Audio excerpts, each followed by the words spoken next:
Hindi, diretsuhan ho tayo dito mga kababayan. Hindi lang ho natin sa zona narinig yung systems loss na yan. I-comment nyo ho sa baba kaninong pangalan ang unang pumapasok sa isip nyo pag naririnig nyo yung mga katagang systems loss. Sino? Kaninong pangalan? Ako kasi 2022 pa lang, ha? Nung unang tumakbo itong si Senator Rodante Marcoleta, isa sa mga battle cry niya yan. Tanggalin sa mga consumer yung pagbabayad sa systems loss. Kasi yung mga kumpanya na pinasok, yung negosyo na yan, alam nila yung risk ng systems loss pero pinasok pa rin nila. So sino dapat sumolder niyan? Battle cry yan ni Senator Rodante Marcoleta. Ilang taon na, mag-aanim na taon niya nang sinisigaw yung systems loss na yan. Kaya alam ho natin kasi narinig natin sa mama, yung systems loss ngayon binabanggit ni Marcos Jr., akala mo siya ang bida. Kanino yung ideya na pinagkikibit-balikat ng mga congressman noong nasa kongreso pa siya? Buti na lang ho talaga mga kababayan. Buti na lang talaga. Birthday kahapon ni Senator Rodante Marcoleta. Comment nyo sa baba, happy birthday Senator Marcoleta. Birthday kahapon kaya ika nga kahit paano, kahit medyo mainit ang ulo natin napapakalma ako pagka naiisip kong kaarawan ni Senator Rodante Marcoleta kahapon. Palakpakan natin. Alam mo, hindi mapapanood dito ni Sen Dante pero paulit-ulit ko sasabihin dito sa PH Update. Yang ideya na hugutin sa mga consumer, yung systems loss na yan, hindi nang galing kay Bangag. Hindi nang galing kay President Bongbong Marcos. O yan. Sabihin natin ang kanyang pamagat para ika nga ang kanyang katungkulan, baka sabihin naman masyado naman tayong harsh sa kanya. Yung ideya na hugutin sa mga consumer, talagang hugutin. Siyempre, kompleto. Isang like at isang subscribe. Masaya na ho tayo dyan sa ating community. Yung join button nandiyan lang ho sa baba. Diba? I-comment nyo. Ako kasi, diba, systems loss. Rodante Marcoleta yan. War on drugs. Tatay Digong yan. Diba? Magnegosyo taday. VP Sara yan. Merong kanya-kanyang merong kanya-kanyang ika nga trademark. Pagka narinig mo yung kataga na yun, meron papasok sa utak mo kung kanino yan. O pambasyang kamao, Manny Pacquiao. Diba? Kapugian, PH Update. Joke lang kayo naman. Baka sabi, ang kapal naman ni PH. Pogi. Ayun na nga, nakakamiss lang. Si ano ho yan, si Sir Jen yan, kumbaga, in-insert ko lang dyan itong si Senator Rodante Marcoleta. Kasi namimiss na natin siya Siyempre, tatalakayin yung isa sa mga pinag-usapan sa SONA at sa mga pinalakpakang litanya nitong si Marcos Jr. Yung systems loss. Na paghugot sa mga pagtanggal, pagbigay sa systems loss dito sa mga negosyante. Diba? Biglang nagpantingin-tinga natin narinig natin binanggit niya yun. Anak lang to ko, nagpapalakpakan kayo nung Senator Rodante Marcoleta. Nasa likod kayo ng mga oligarko. Ni isipin yung ideya na tanggalin yung systems loss sa mga consumer. Hindi sumagi sa isipan ng mga congressman kasi nga yung lobby money mabigat. Mabigat ho mga kababayan. Magkano ba yung systems loss na yan kung tutuusin? Bilyon ho pinag-uusapan dyan. Sa tingin nyo ho ba mga kababayan, hindi magpapakawala ng daang milyon na ipamimigay sa mga congressman para lamang mapigilan yung paglilipat ng systems loss na yan mula sa consumer papunta dito sa mga power generator, distribution company, kaya ng Meralco. Papahintulutan nila yon na mawala yung bilyong-bilyon nilang nasisave dahil sa pagbabayad, pagpasa sa mga consumer dyan sa systems loss na yan, imbis na sila yung magbayad. Sa tingin ko, from generator, yung mga generator company, ay yung mga nagpuproduce ng kuryente, pagpasa pa lang papunta dito sa mga nagge-generate ng electricity, papunta dito sa mga nagdi-distribute, yung systems loss doon ano was yun, merong ika nga yung pag nagpunta yung kuryente from point A to point B, meron ng systems loss doon. Merong systems loss. Sa tingin ko hindi pa pinapasa ng mga ng distributor na to. Doon pa lang sa generation, pag generate pa lang ng kuryente papunta dito sa distributor, tayo na nagbabayad doon. Sa tingin ko hindi ako sigurado diyan. Comment nyo sa baba kung mali ako. Pero pagkakaintindi ko dyan, yapakatuso ng mga walang yan distribution company na yan. Eto, putaw tayo sa ganang mamamayan. kahit na wala si Sendante, malungkot man tayong ipalabas ito kasi gusto ko sana pagkapapanuurin natin to, nandito na si Sendante, wala siya, ganyan talaga. Malungkot, nakakalungkot to. Insert Sendante na lang. Diyan po sa zona ng Pangulo, ang sinabi ng Pangulong Bongbong Marcos na Tungkol saan? tungkol po sa systems loss Aha. na binabayaran natin sa kuryente. Ayan. Ano ha? Ano ba sabi ng Pangulo? Hindi nga lang we demand. Sabi niya, we demand. Yung una niya sinabi, we request, parang gano'n. Parang ganun, no? Kaya Pero sabi niya, no, we demand. we demand. Yun. O, naalisin na po itong systems loss na ito. No ha? Palakpakan. Palakpakan. Isa ito sa pinakamahabang Palakpak. palakpak. At ako noon, tama naman talaga. Ang Pangulong Bongbong, wala hong titindig sa atin na magkasabing, mali kayo dyan, Pangulo. Hindi, ang palatuntunan ito, sasabihin namin, tama po ang Pangulo dyan. At kinabukasan, Ken, mabilis namang umaksyon si Senador Erwin Tulfo. Mabilis Oo. Ano ginawa niya? Mabilis pa kay Lito Lapid sa pagbunot ng baril.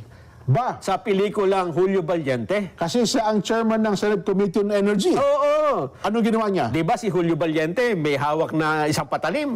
Julio Valiente, katapang na tao. May isang bala na lang. Ano? Ang ginawa niya, Oo. bumunot siya ng patalim at itinutok niya yung baril doon sa patalim para pag kalabit nga naman ay tatama yung bala, Hati. mahahati Galing. doon sa dalawang kalaban Patay yung sa dalawang poll. Galing. Ganito po ang ginawa ni Senador Erwin Tulfo. Ba? Dalawa agad ang Ayan, no? Di ba pwede ipakita yan dyan? Wag na papakita. Dalawa agad nang nasa poll. Sa pulagad, ha? Nag-file po siya ng Senate Resolution number 537. Ano nilalaman? Yung grandstanding. 537? Ano ba yung baril? Magnum? 357 Oh, yun. baligtad lang. 357. Senate Resolution number 537. Ito naman ay tumatawag para sa isang formal inquiry Yan. para i-review at iimbestigahan ang palisiya o mga patakaran ng IPIRA sa mga utility companies tungkol sa pagpapasa o paniningil ng Mabilis. systems losses. Mabilis, Yan. ano? Imbestigahan. Mabilis. Tama, pag-aaralan. Nako. Paano ba yung pinapasa? Magkano? Oo. At Senate Bill number 2340, ito naman, Jen, Oo. di ba may systems loss? Oo. Di ba yung systems loss, kasama yan sa babayaran ng kuryente? Nasa bill mo yan, buwan-buwan. So kasama yan sa may pinapataw na 12% value added tax. Oho. Kaya sa kanyang panukala, hindi. Systems loss, lalagyan mo pa ng VAT. Tanggalin ng 12% VAT ng systems loss. Senate Nako. Bill 2340. Pambira, pati systems loss, may bat. Hindi, bakit? Walang yung Ralph Recto nito, ang kapal ng muka. Hindi, kasi mahilig sa bat si ano eh. Mahilig sa tax si ano eh, si... Tatanggal mo yung bat. Hindi, ang sabi ng Direkto Pangulo, we demand. Totally scrap Yeah, yan. ito parang mabilis. Oo. Kasi yung kanya, pag-aralan muna. Senate Resolution 537. Wala. Pag-aralan muna kung paano tatanggalin yung systems loss. Tutol ako dyan. So habang habang pinag-aaralan yan, Oo. tanggalin muna natin yung 12% VAT para Tutol ako. makagaan sa mga consumer. Tutol ako dyan. Kung ako yan, ipatatawag ko kagad yung chairman ng ERC at saka si Secretary Sharon Garin. Ang utos ng Pangulo, alisin yan. Paano alisin? Anong imbestigahan? Pati imbestigahan mo pa. Wala imbestigahan. Yeah, pag imbestigahan mo, para may negosasyon ka pa, mayroon ka pang paraan para maglabi pa yung mga... Yun pala yun. Anak ng toka. Ang kapal talaga ng mukha nitong si Erwin Tulfo. Baka gusto lang ng pera.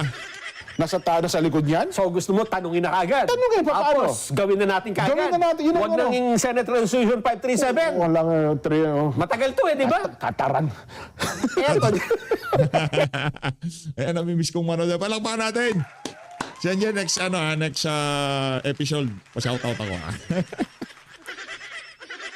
Yun lang naman sa akin, GPH update. Shoutout lang. Masaya na ako pag mga idolo kasi yan eh. Kayo ba naman, di ba? Ang lupit ng pagkasalansan. Lulukuhin pa tayo nitong si Eric Sylvester eh. Naglalap. Eto. Gusto mo yan, pagbibigyan kita. Oo, sige. Nangyari na yan. Na ano, tinanggal kagad? Na pinag-usapan na at meron ng panukala para kung paano tatanggalin. Alam mo ba kung kailan nangyari yan? Kailan na ipanukalat? Kailan na nangyari yan? Noong Abril. This year? April, May, June, July. 3 months bago mag-SONA, napag-usapan na yan. Napag-usapan na yan. Gusto mo mapanood yung pag-uusap? Sige nga. Tingnan nga. Anong katotohanan yan? Play natin. May ebidensya tayo. May ebidensya. Sa resibo. Play. Yung system loss naman, meron din po akong Aray ko. panukalang Palampakan natin.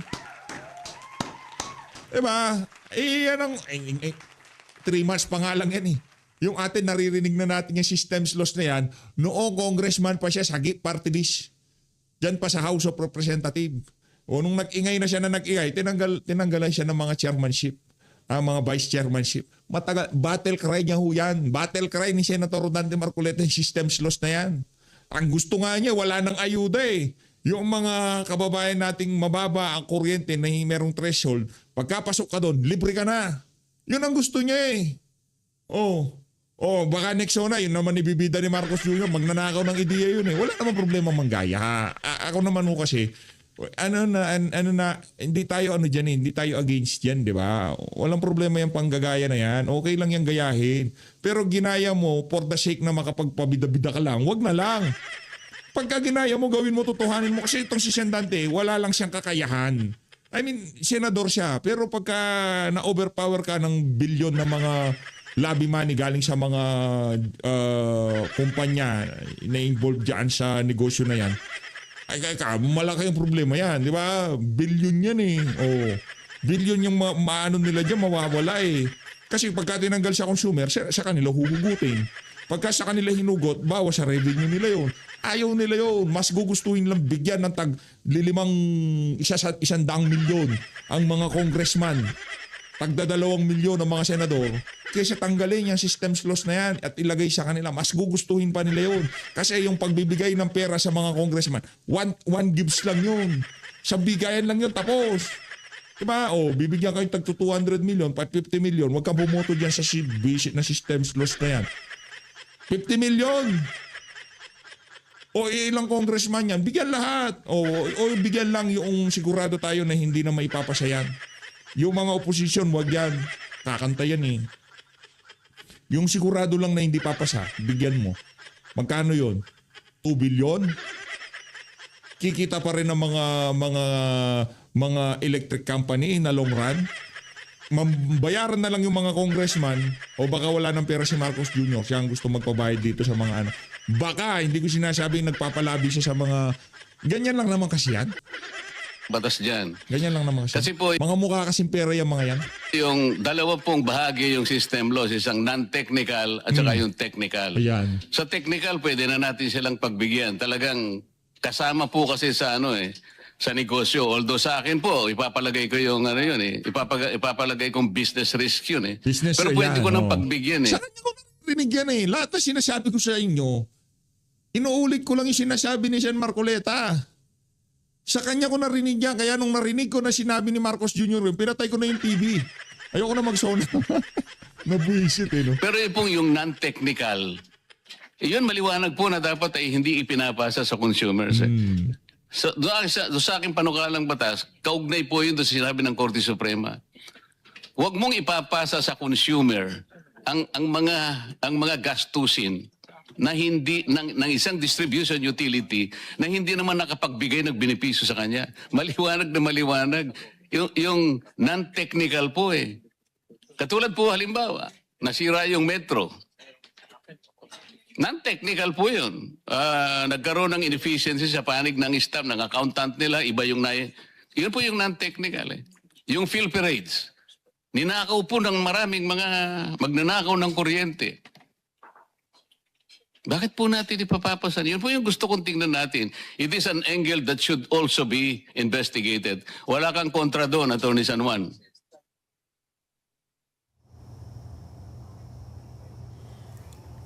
Ayan. Ayan. Oo. Si Attorney Francis Juan yun. Oo, saan yan? Sa ERC. Siya ang chairman nga ng ERC. Ay, then, yung gusto mong mangyari ngayon, Oo. naganap na. Tapos na. Yun pala. Late na yung sinasabi nila na iimbestigan pa yan. Oo, At pag-aaralan pa. At hindi lang yon. Oo. Nakapile na nga yung Senate Bill 2131 eh. 2131. Sino naman ang nagpanukala niyan? Si Senator Marcoleta. Ayun na. Ano sinasabi natin pala? Ipinal nga ito, Mayo eh. This year. Oo, pagka... nung nakaraang pang SONA. Ngayong taon na ito. Oo. Pero yung kasing systems loss, nabanggit na rin ng Pangulong Bongbong yan, 2025 SONA eh. Nakaraan. Alam ko, parang nabanggit na rin niya yan eh. Nabanggit na ba?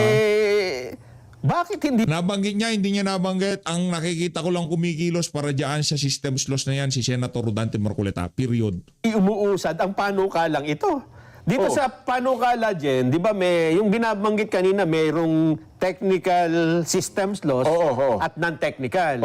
Ibig sabihin ng technical, di ba pagka meron kang mula kuryente, dadalhin sa bahay mo.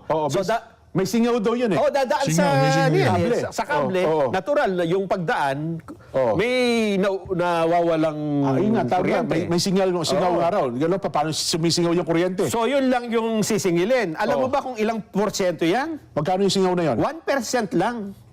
Gano'n? Ang ibig sabihin dito, ang gustong tanggalin ni Senador Marcoleta, 99% ng systems loss, halos wala rin matitira. Para tinanggal mo rin. Yung nakaw, yung jumper, yung kung ano-ano. Basta yung hindi naman kasalanan nung may-ari. Yun na nga, yun. Oo. So, ibig sabihin, bukod sa 1%, 99%, Tatanggalin na.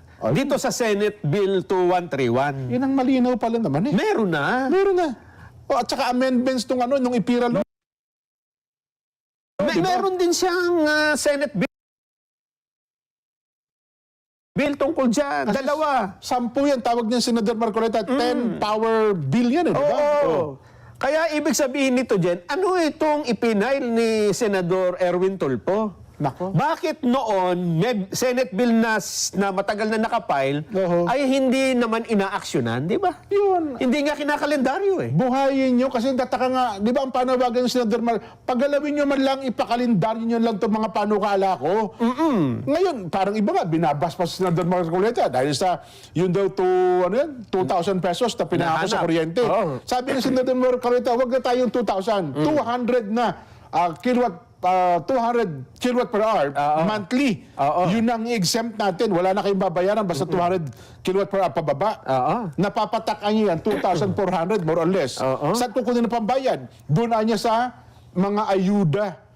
Kasi yung ayuda natin almost 200 billion Doon ilalagay. Doon ilalagay. Pero ito daw niya mga almost 100 billion lang. Tsak pa na nakarating sa mga wala pa nagpapogi. Diretsa pa, di ba? Diretso pa sa mga nangangailangan. Eto pa, Jen. Anong taon na ngayon? 2026. 2026. Okay. Ibig bang sabihin, ngayon lang na-realize ng gobyerno na kailangan tanggalin ng systems loss? Nako. Ang IPIRA law, Nelson, ay naipasa 2021. Hindi.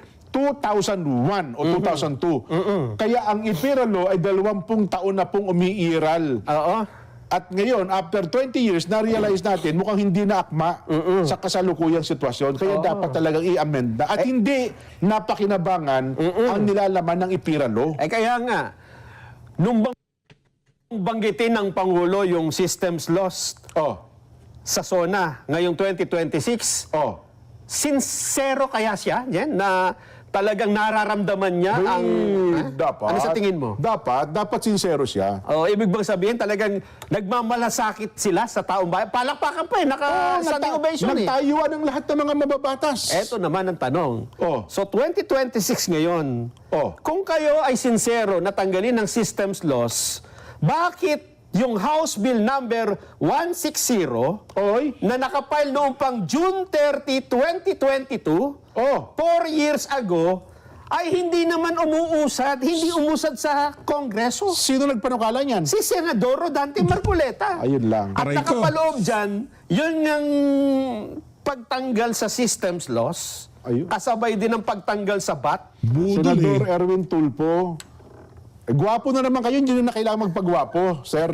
Ayun na lang, Ang tapos problema, na tayo. yung nga, nag-file siya, may una nang nag-file. At ito, kung talagang sincere kayo, dapat pinausad nyo sa Congress tong bill na ito, di ba? Anong ginawa natin sa loob ng 4 na taon? Ang tawag dyan, Nelson, credit grabber. Credit Ayun ang grabber. una. Sa Tagalog, nangunguha ka ng utang. Credit Hindi, meron pa isang tawag dyan na mas masakit. Ano sabi? Ninakaw mo yung kredito. Yun na nga. Lahat na lang ba nanakawin natin, di ba? Pati Wag credit.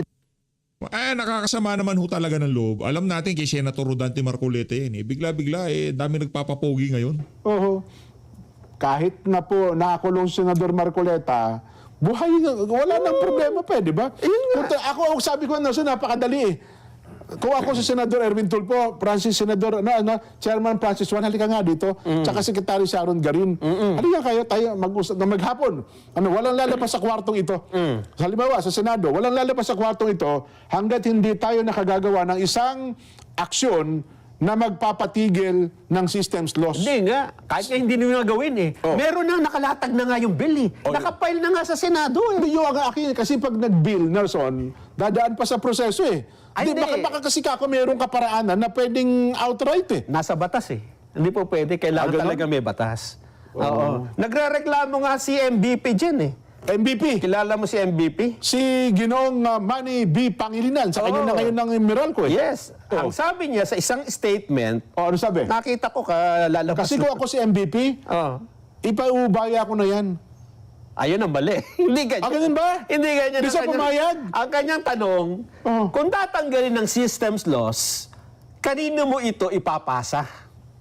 Bakit ko ipapasa? Kasi Sino magbabayad? Tama, alam mo, kayo na narinig ko yung paliwanag ng Chairman Francis Juan eh. Kasi yun nga raw, systems loss, meron talagang pinagmumulan. Yun din ang tanong niya, kung ito po iaalisin natin, ano ang ipapalit natin para mabawi nung negosyante ang systems loss. Kaya nga ang paliwanag dyan ni Senador Marcoleta, paghiwalayin natin Oho. yung non-technical at saka yung technical. Ayun. Yung technical, sige, singilin nyo yan. Oho. Kaya nga ang kwenta niya, 1% lang 1% lang yun. O sabihin na natin, debatable yun, Oho. pag-usapan nyo. Pero yung non-technical, yung ninakaw, diba? Oho. Yung may... Yung pilferage. Oo, oo. yan. Yung kapabayaan sa distribution. Jumper, Oo, halimbawa. yung mga oh. ganyan. Dapat, enforcement ang kailangan mo doon. Yan. Hindi ipapasa mo doon sa... Kasi kung ipinapasa mo sa consumer, magiging maluwag ka. Tanong ko, Diba? sino-sino bang nakikinabang ng systems na? Ano, pag binayaran mo, saan napupunta yan? Di syempre doon sa distributor. Ganon? Oo. So pag binawas mo ang systems loss, ikalulugi ba nila? Oo. Kasi ganito yan, Jen. Oo. Dahil expert ako dyan. Ay, sige, paliwanag mo. Halimbawa, Ipaliwanag mo yan. kasi kuryente, mahirap tingnan di ba? Oo. Halimbawa, magbebenta ako ng timba-timbang tubig, Jen. Okay. Oh, Magkano yan. isang timba? 10 piso. Yan, para madali na lang computation. Magkano ko sa poso, di ba? Oo, bubombahan mo. Habang dinadala ko yan sa'yo, Oo. natatapon, di ba? Siyempre, Natatapon. may lumiligwak-ligwak, Halimbawa, oo. pagdating ko sa'yo, 1/4 yung natapon, Oo. sasabihin mo, ba't ko babayaran yung natapon? Isang Hindi, buo. naglakad ako papunta rito eh. Oo. Yun yung systems loss. Yun yung technical. Kasi dinala ko sa'yo, nagkaroon ng bawas. May ligwak, oo. Pero yung habang naglalakad akong ganon, may sumasalok na iba. May nagnanakaw. Yun yung hindi na dapat bayaran. Yun yung, yun yung sinasabi ni Senador Marcoleta. Na sa tingin ko, patas naman, di ba? Yun na nga. Hindi kaya nga tanong ko, halimbawa, tinanggal yung technical na systems loss. Oo. Lugi yung Malulugi ba ang Malulugi. So paano yun? Paano natin gagawin yun kung may ikalulugi pala nila? Kaya nga hindi nga sisingilin pa rin yung technical, Oo. pero yung mga nagnanakaw, gawin mo ng paraan para Kasi hulihin. yung technical 1% lang, 99% kayo. Kaya nga. 99% eh. Pero kung hahabulin mo kasi yung mga nagnanakaw, mababarahan yung lugi. Di ba? Kasi halimbawa, para kang may tindahan, Jen. Oo. Pati ba naman yung ninakaw na mga... Yung shoplifter. Papasa mo dun sa consumer? Di ba hindi? Hindi. Pero makatanong yun yung ginagawa nila eh. Ganun yung nangyayari. Naku. Oo. Kung hindi, ako, titindigan ko, sinasabi, Senador Erwin Tulfo, ako yon. Habang kausap ko yung dalawa, no, Francis Juan, di ba, hawak ko ngayon yung labaha. Hinahasa-hasa ko sa, di ba, kapag ka sa barberia, hinahasa yan doon sa may belt eh. Di ba? Tayo bang tatlo ay, tatatagalin pa ba natin itong usapang ito? Ano bang gusto niya? Sabi ng Pangulo, we demand. Nag-aatas na ang Pangulo eh. Ang utos ng Pangulo ay Pangulo, ang utos ng Hari ay Hari. Dapat ito matupad. Di ba? Kaya kung ako, yung Senador Erwin Tulfo, hindi tayo alis sa kwartong ito hanggat hindi tayo nakakabuo, kinabukasan dapat wala na systems loss na yan. Malabo yan. Sabi ng Pangulo. Yan ang sinasabi nilang malabo pa yan sa... Pusit? Pusit. Sa bono pusit. Sa bono. Yan naman, wala bang mangyari yan? Hindi, dapat siguro aralin Kasi mo. nga, 2024 pa. Oho. 4 na taon na, nakapile na yan eh. Hindi kasi ano, Diba? alam mo Nelson, napakalakas din ng lobby group niya. Oo. At saka hindi lang sa atin, Meralco, kasi sa mga probinsya, yung mga electric cooperatives, meron din Meron yan. din eh. yan. Oo. Kasi nga sa akin, Jen, Oo. kung talagang tapat ka, sincero, nakita mo may bill na ganyan, Oo. uy, maganda to. Di ba? Ikaw mismo Totoo. Pero may minarkahan ba siyang priority bill na tungkol dyan? Wala naman eh. In fairness, Nelson, sa mga tumatakbo sa politika, malalaking campaign donors kasi yan eh. Ngayon nga. Di ba? Oo, kaya sa na akin, hindi nilalagay ang pangalan. Hindi, oo. Campaign donors na hindi nilalagay ang pangalan. Totoo. At marami ho tayong mga electric cooperatives, Nelson. Halimbawa, ito bahay ng mayor, bahay ng congressman, bahay ng gobernador. Ayan, tanungin mo. Mga electric cooperatives, yan ba, sinisingil niyo ba sila ng kuryente? Wala na. Di ba? Ay, di yung systems loss pasok. Ayun, yung pasok sa sana, sabihin, sinisingil sa iba yun. Kaya nga. Kasi meron nga mga report na Nelson bahay ng congressman, bahay ng gobernador. Kapag siningil daw ng electric cooperative, palalayasin yung general manager. Nako po. Ayaw, ba't sinisingil mo ako? Hindi ka naupo dyan, kundi dahil sa akin. Ganun ba? Ganun ang sistema dyan. Kaya pala ang laki ng systems loss. Ayun. Oo. Lahat yan. Akala nyo, ganun-ganun lang yan. Hindi, pero ang tanong ko dyan, ito ba'y nasa sa ilalim ba ito ng government guarantee? Alam mo, kaya nila pinasok ito negosyo ito. Baka naman may government guarantee. Kasi di ba, marami tayo yung, yung utilities. Kaya nagpapasok, nag-i-invest sa atin yan kasi meron silang tinatawag na government guarantee na siyempre, kung ikaw yung negosyante malaki galing sa ibang bansa, ayoko pong magpasok yan. Malulugi ako dyan. Kaya gagawin ng gobyerno, meron tayong government guarantee, wala kayong lugi rito. Kasi ginagarantihan namin, halimbawa, gaya niyan, systems loss. Baka kako naman nakapaloob yun sa government guarantee, hindi kaya? Hindi, nakapaloob sa batas yan eh. Yan ang mas matinda eh.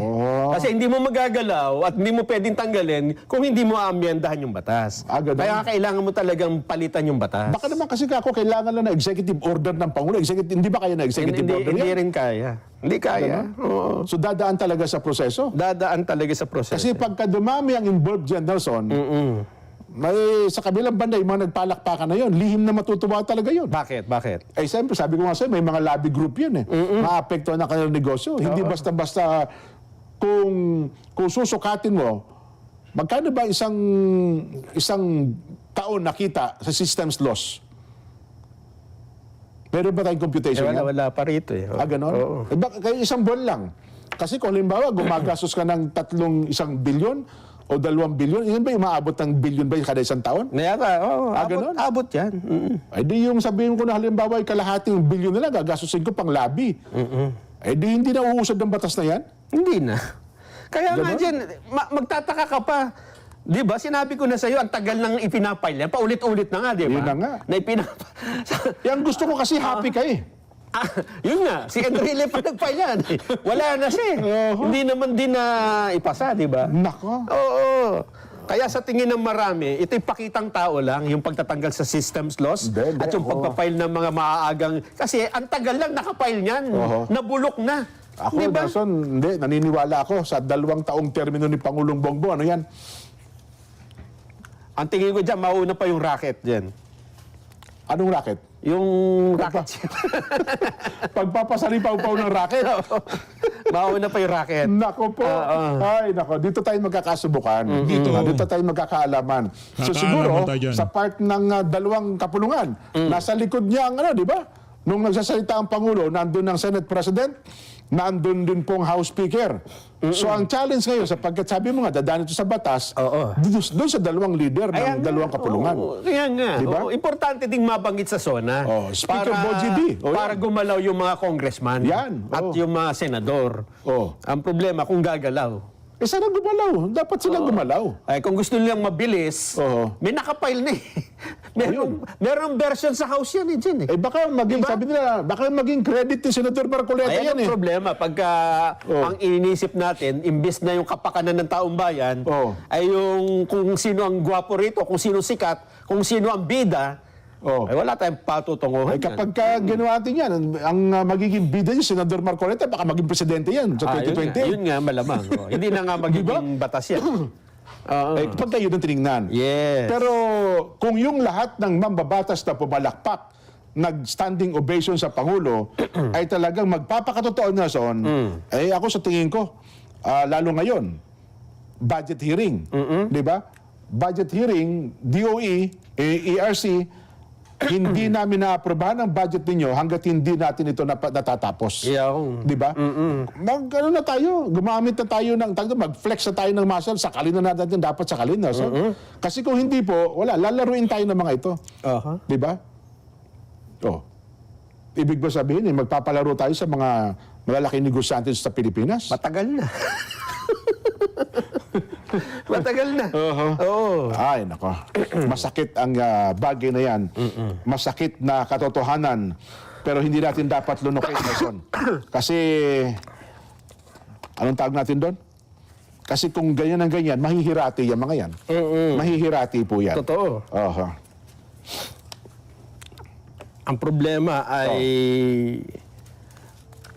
nasanay na tayo sa puro salita dyan eh. Kaya hindi natin maitatanggi o hindi natin maiisip na bakit tayo nagkaganito. Kasi nga, Jen, iba yung sinasabi Sa ginagawa. sa ginagawa. Ay. Pagka sinabing, ayaw ko nito, nangyayari. Di ba? Pagka sinabing, gagawin natin ito, hindi nagagawa eh. Yun na nga. Ay, Diba? nako. Anyway, bukas pag-usapan pa natin yan. Nelson, Yan, abangan teka lang, natin. bago lang tayo mag-break pala, Ngayon na nga mga kababayan, ditong na tatapusin itong video natin na to. Sunod na video ko na ho, sasegwayin yung napakalupit na mga punto de vista nitong si Prof. Malutikia dyan sa programa, dyan sa DZAR 1026 News. So Luis, maraming salamat po sa pag-support sa page update. Mag-ingat po kayo lahat. Mahal natin Pilipinas.